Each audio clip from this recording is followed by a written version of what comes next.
بسم الله الرحمن الرحيم. الحمد لله رب العالمين والعاقبة للمتقين ولا عدوان إلا على الظالمين.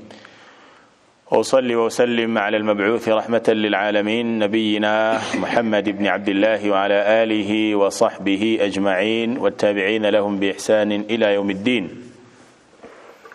أصبحنا وأصبح الملك لله والحمد لله.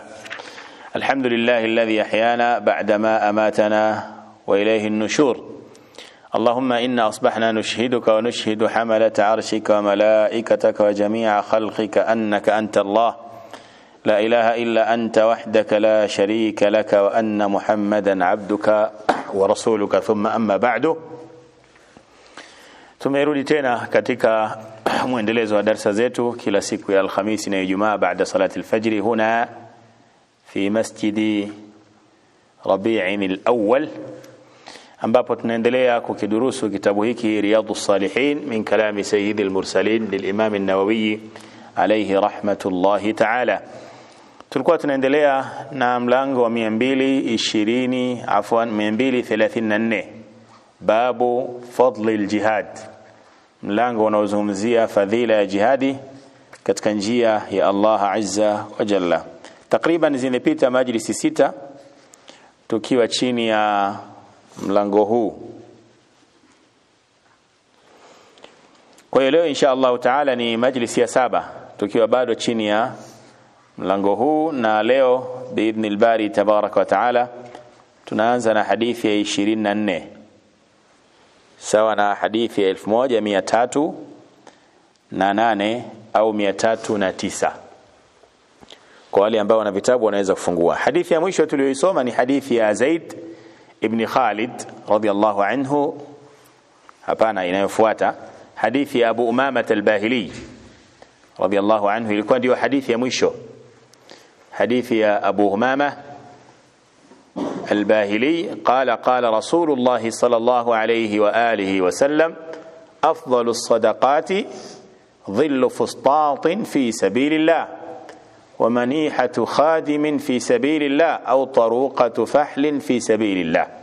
Hii ilikuwa ndio hadithi ya mwisho kuisoma kwenye kitabu hiki. Kwa leo tunaanza hadithi inayofuata chini ya hadithi hiyo.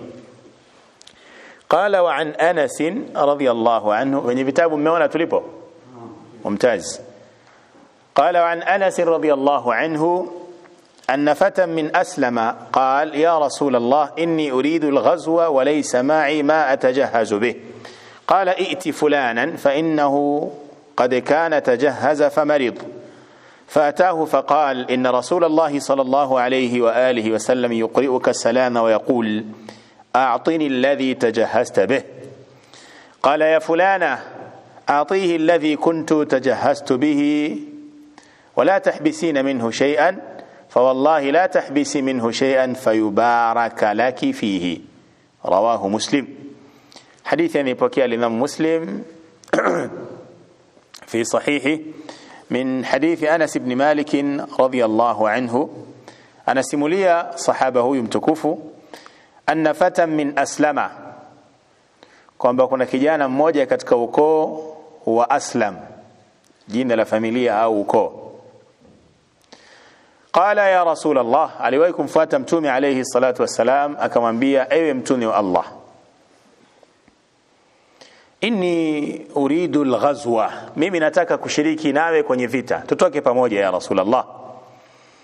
Walaysa ma'i ma atajahazu bihi, lakini sina vitu vya maandalizi, labda sina farasi, sina silaha na mahitaji mengine ya kutoka kwenye jihad fi sabilillah. Nina nia hiyo lakini sina vitu vya kujiandalia.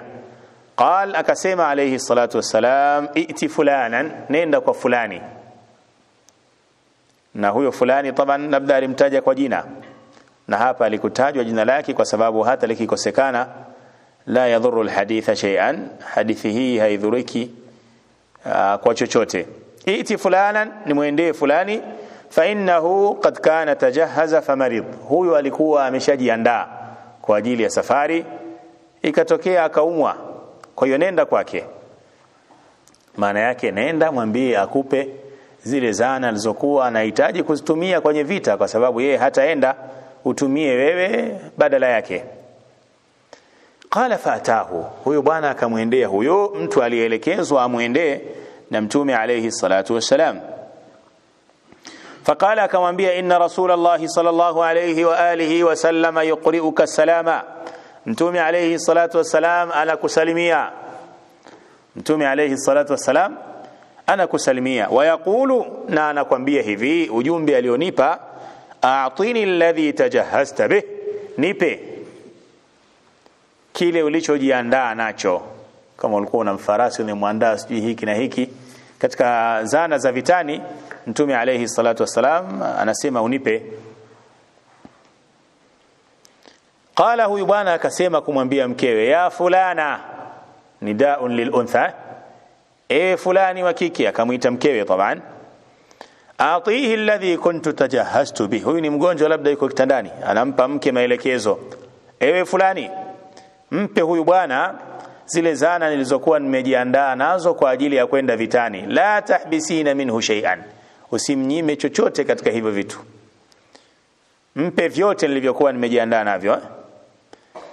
Fa wallahi la tahbisi minhu shay'an, wallahi huwezi kumzuia na kumnyima chochote kumpa katika hivyo. Fayubaraka laki fihi, alafu Allah akakubariki kwa sababu eti unabaki nacho. Hadithi hii inatufunza mambo kadhaa, lakini tukumbuke tunazungumzia fadlul jihadi fi sabilillah, fadhila ya jihadi katika njia ya Allah azza wa jalla. Miongoni mwa faida za hadithi hii, na hii ndiyo faida mama,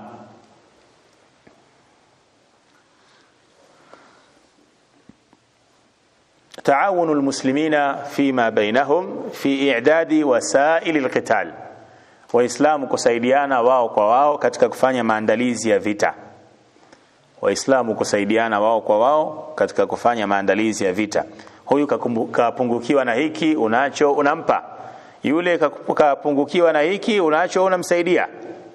Kwa hiyo hii ni faida kubwa tunayoipata waislamu kusaidiana katika kufanya maandalizi ya vita. Na taban kusaidiana kwa waislamu hakuishi kwenye maandalizi ya vita. Kwenye kila khairi tunatakiwa tusaidiane. Alaysa kadhalika?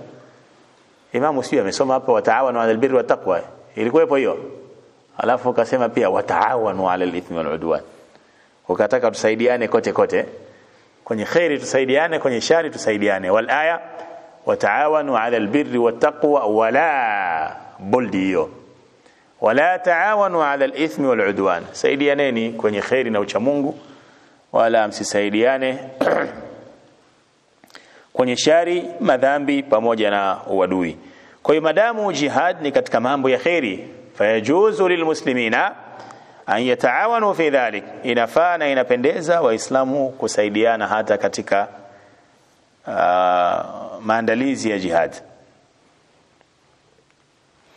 Aidha, miongoni mwa faida wameeleza ahlul ilmi alayhim rahmatullahi ta'ala, anna man akhraja shay'an fi wajhin min wujuhi alkhair, yule anayejiandaa kutoa kitu au kufanya kitu katika njia miongoni mwa njia za khairi, thumma arada lahu ma yamna'uhu, kisha kikatokea kikwazo kilichomzuia kufanya ile khairi anayotaka kuifanya, yustahabbu lahu sarfuhu fi mithlihi min abwab alkhair, inapendeza yale maandalizi na kile kitu alichokiandaa, kama amekwama kukifanyia kazi kwenye mlango huu wa khairi, abadilishe apeleke kwenye mlango mwingine wa khairi kadhalik. Labda uliandaa kisadaka chako, nia leo nimpe maskini, nina 1000 hiki nitampa maskini. Kutwa nzima sijakutana na maskini, nikaja msikitini hapa kuna sadaka nikatumbukiza kwenye hicho kikapu cha sadaka. Almuhimu usiseme kwamba kwa sababu nimekosa maskini na kula mwenyewe. Lengo lako si lilikuwa ni kutoa kwenye khairi, umekosa mlango huu wa khairi, iko milango mingi ya khairi, labda ukose yote. Sasa ndio unaweza ukabadilisha matumizi mengine ukaingia kwenye matumizi ya kawaida. Lakini pia faida nyingine ya kiuongozi wanaeleza wanazuoni, jawazu amri al-imam man tajahaza lilghazwi thumma mana'ahu 'udhrun an yu'ti jihazahu liman talaba al-jihada wa laysa 'indahu ma yujahidu bihi. Inafaa kwa kiongozi kumwamrisha mtu ambaye alikuwa ameshajiandaa kwa ajili ya vita alafu akapata udhuru wa kumzuia, inafaa kwake kumuelekeza kwamba zana zako ulizojiandaa nazo mpe fulani, yeye ndiye ambaye tutatoka naye. Kwa kiongozi inafaa hivyo. Lakini kwako wewe mwenyewe pia unatakiwa uangalie hiyo fursa. Nilijiandaa kufanya khairi fulani, nimeandaa 1 2 3, imeshindikana kwangu, na muwezesha mwingine ili aweze kufanya hivyo. Tujalie labda mtu anamdhamini mwanafunzi fulani, anamlipia ada au mfano wake. Ikatokea yule mwanafunzi akapata dharura ikawa ni sababu ya kuacha masomo. Na wewe unaidhamini pesa unayo Madamu wanafunzi wengine wapo, basi hamisha tu kwamba yule kapata dharura, ameacha masomo. Wapo wengine wanaendelea na masomo, mimi nahamisha sadaka yangu kutoka kwa Ali, itakuwa inamlipia nani?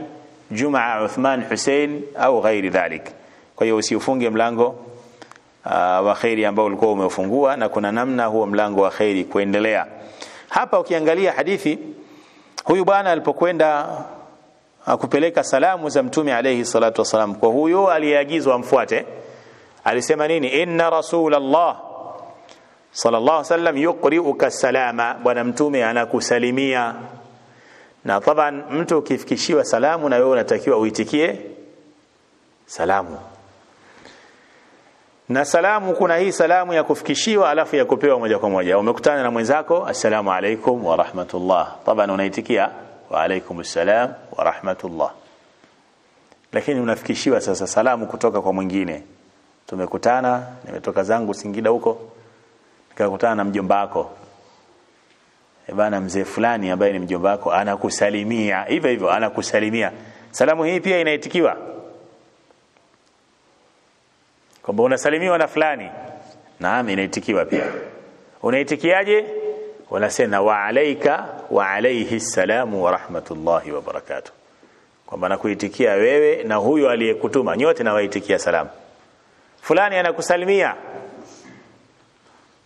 unasema wa alayka wa alayhi salamu wa rahmatullahi wa barakatuh. Almuhim salamu inatakiwa isiende kapa. Ile ya ana kwa ana unaitikia kama tunavyojua, na ile ya kufikishiwa salamu unaitikia kwa namna hiyo.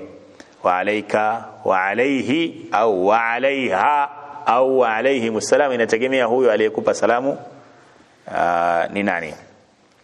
حديث inayofuata قال عن أبي سعيد الخدري رضي الله عنه أن رسول الله صلى الله عليه وآله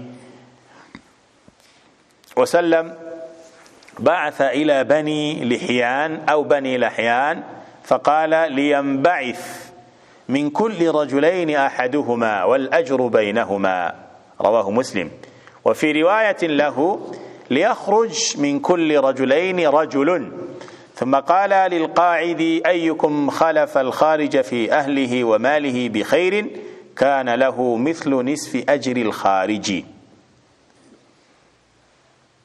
Hii ni hadithi ya 25 kuanzia mwanzo wa mlango, sawa na hadithi 1309 au na 10. Hadithi imepokea Imam Muslim kupitia Abu Sa'id al-Khudri radhiyallahu anhu أن رسول الله صلى الله عليه وآله وسلم بعث إلى بني لحيان أو بني لحيان، ukoo huo unaitwa Banu Lahyan au Lihyan. Mtume alayhi salatu wasalam alituma ujumbe kwenda kwenye ukoo huo wa Banu Lahyan, kawapelekea ujumbe alayhi salatu wasalam.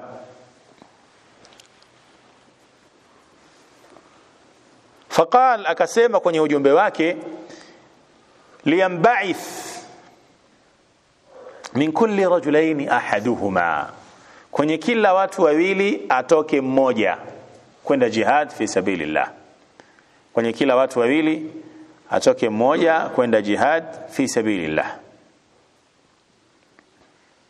Wal ajru bainahuma, na malipo yatakuwa kwa wote wawili. Mmoja anaenda, mwingine huyu anabaki, atakuwa ni msaada pia kwa familia ya yule aliyeenda. Na riwaya nyingine inabainisha hilo.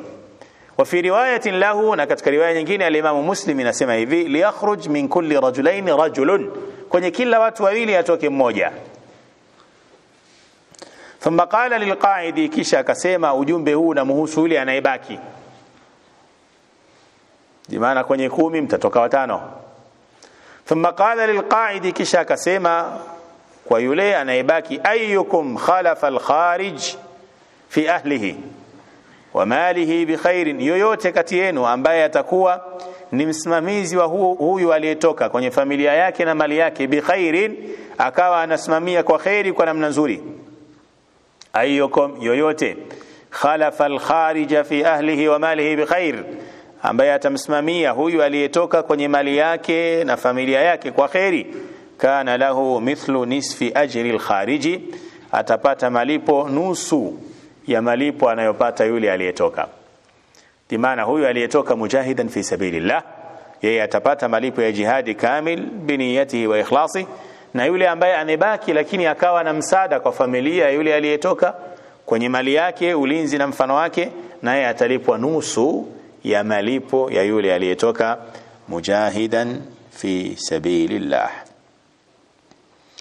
Hadithi hii inazungumzia fima idha lam yakun hunaka haja linnafiri al-am, pale panapokuwa hapana hitajio watu kutoka wote, watatoka baadhi na baadhi watabaki. Hali ikiwa ni hivyo, kana min alwajibi an yakhruja ba'd almuslimin liljihad wa yuqimu fi alawtani ba'dhum, hapo itakuwa baadhi wanatakiwa watoke, wale ambao watateuliwa na kiongozi, na wengine watabaki ili kuendesha harakati za mji, lakini pia kuyafanya yale ambayo yanahitajika katika mambo ya kila siku kwenye mji huo.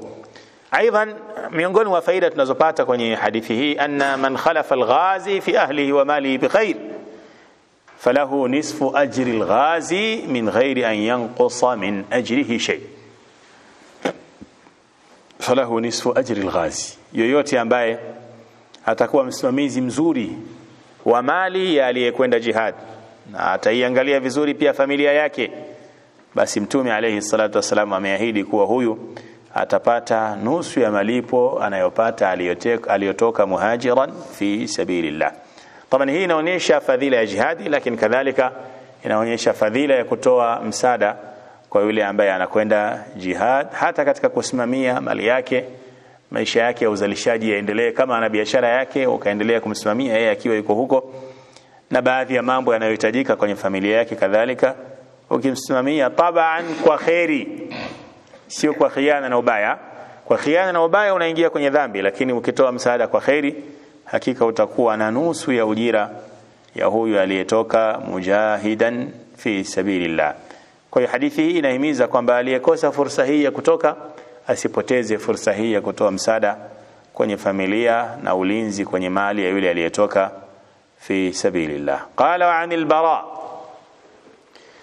رضي الله عنه قال أتى النبي صلى الله عليه وآله وسلم رجل مقنع بالحديد فقال يا رسول الله أقاتل أو أسلم؟ فقال أسلم ثم قاتل، فأسلم ثم قاتل فقتل.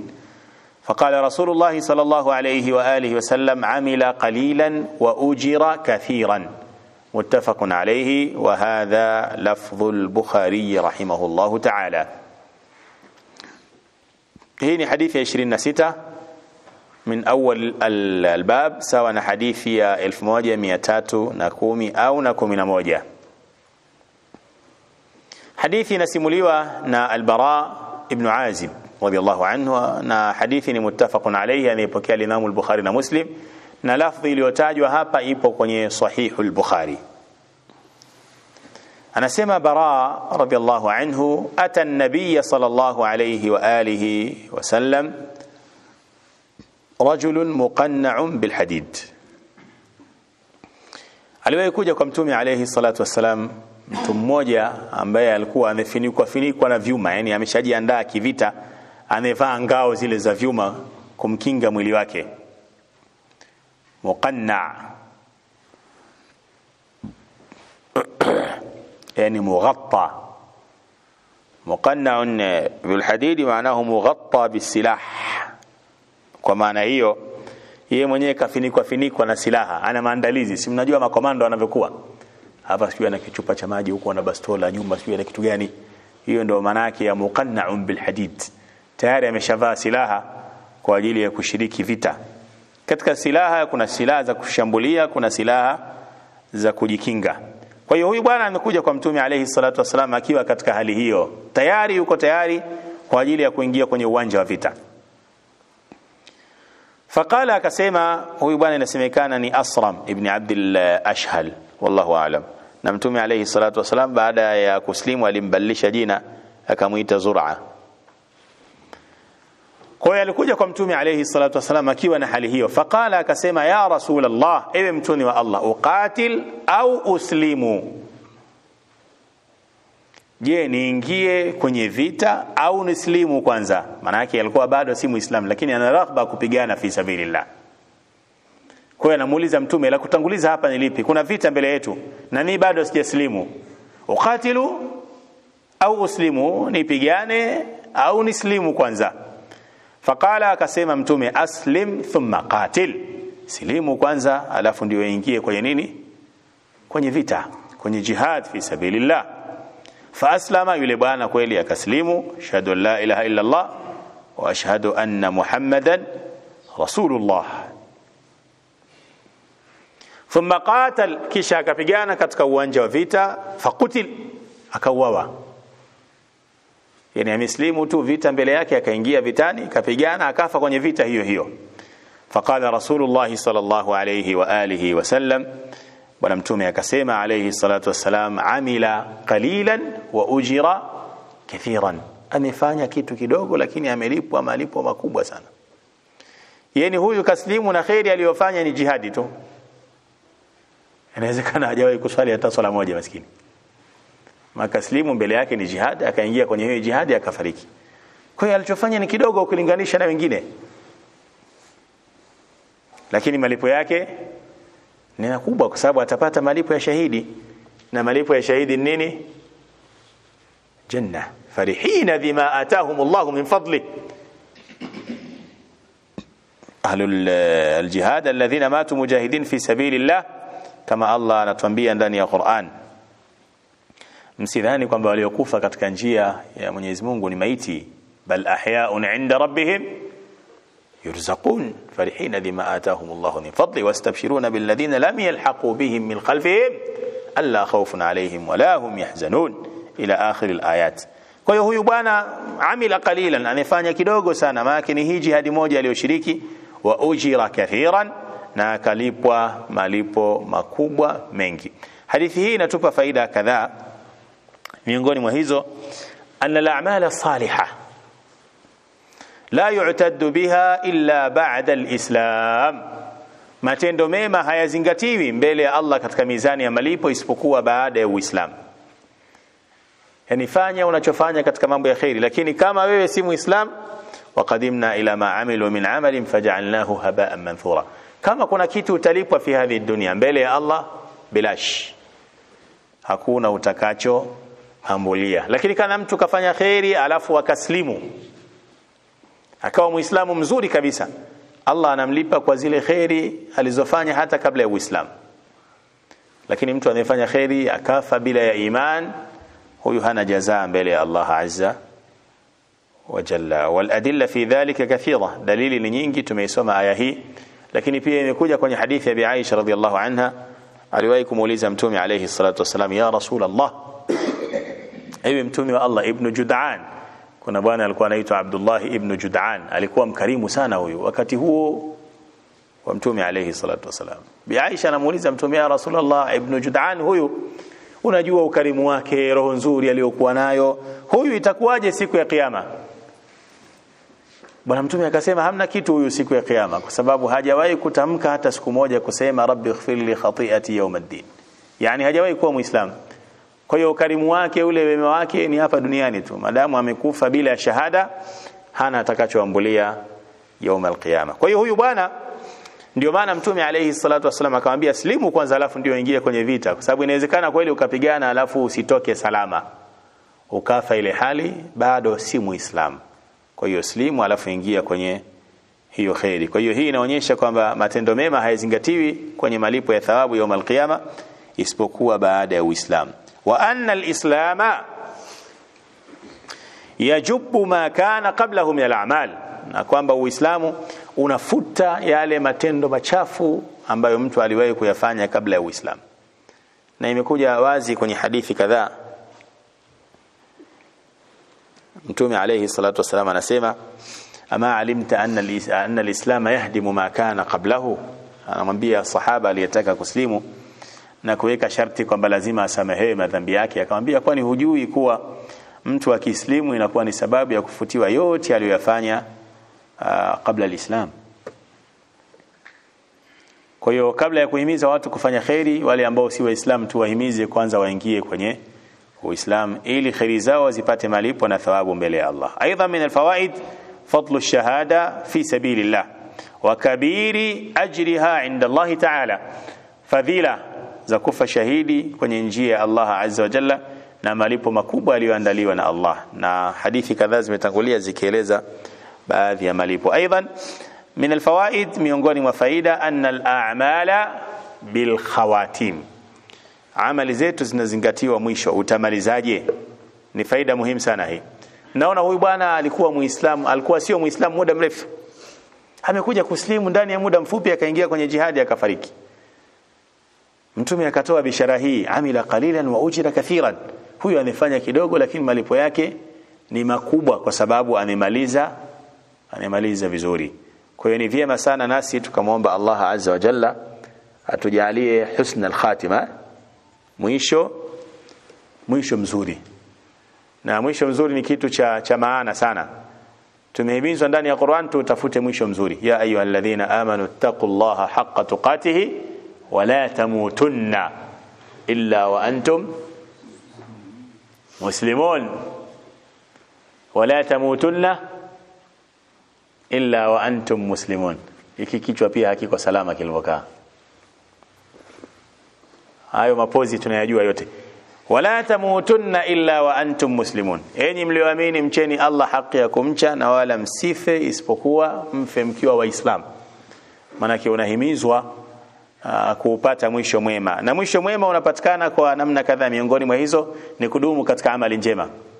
Unapodumu katika amali njema inakuwa ni sababu ya Allah kukupa mwisho mwema, lakini kadhalika kumuomba Allah azza wa jalla husna al-khatima, Allah kujalie na kuruzuku mwisho mwema. Mtume alayhi salatu wasalam tunajua alimpambania sana ammi yake Abu Talib. Abu Talib huyu mzee alikuwa na jitihada kubwa sana katika kumtetea Mtume alayhi salatu wasalam kwenye da'wa yake, lakini maskini mpaka siku ya mwisho anafariki.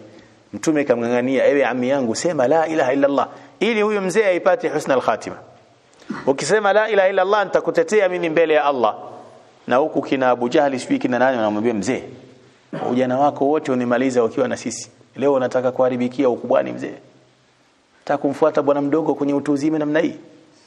Wazee wanakuaga hivyo wenyewe wanaona kufa kikafiri ndio ustaa, kwamba wewe uzee wako umeutumia tuko pamoja mzee, tunaabudu masanamu. Uzee ni huko ndio wanataka kuharibikiwa, wanasema kuharibikiwa. Kwa hiyo mzee akachekecha, Muhammad wewe mwanangu, maka hapa watu watansema vibaya nikislimu mimi. Kwa hiyo kweli nakukubali, lakini kwenye hili ana ala millati Abdul Muttalib, mimi nafariki nikiwa kwenye mila ya Abdul Muttalib, yani mila ya kishirikina.